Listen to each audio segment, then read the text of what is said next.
Thank you very much. I'm very, very pleased you're doing this. Uh, I'm speaking for a whole generation of women's historians who wouldn't be who we are, who wouldn't be women's historians. Indeed, we probably wouldn't be historians without Gerda's influence and shaping.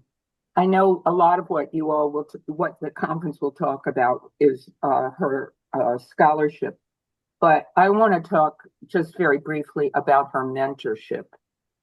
There were two women in the United States doing women's history when a generation of us came up, influenced by the women's liberation movement, and Gerda was one of them.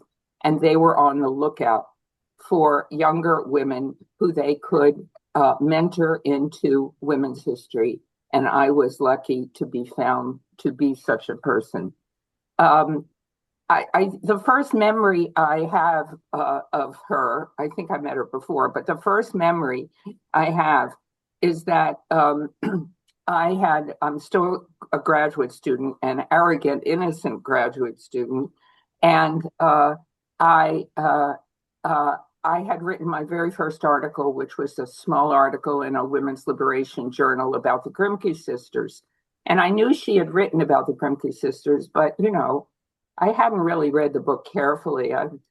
I understood the principle of historiography, but I hadn't yet understood there was a historiography of women's history. So I rushed up to her and I said, "Oh, I've just written an article about the Grimke sisters," and I thought she would sort of graciously welcome me into the fold, but she didn't. That was Gerda. But she, as I said, her defensiveness at that moment. I mean, I hadn't really understood what it would have been, what it was like to have been a lone woman trying, first of all, to break into an overwhelmingly male profession, and secondly, to establish the significance of the history of women. I believe she was told when she started to do her dissertation on the Grimke sisters at Columbia, she was told she couldn't do it because there weren't any sources. Um, and she certainly devoted her life to correcting that.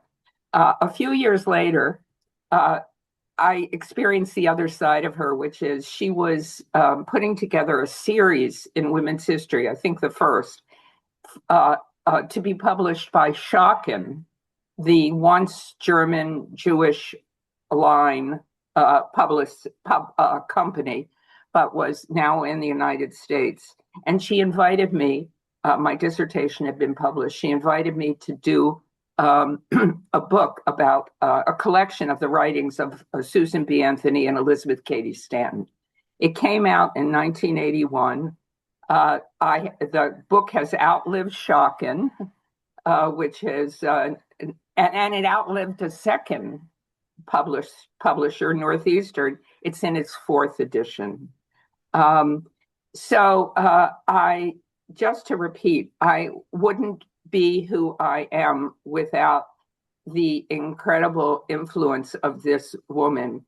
And as I learned about her personal history, ultimately from her her autobiography, I came to understand what her own history had been and what an extraordinary person she was, what her almost unbelievable route to women's history had been. So thank you.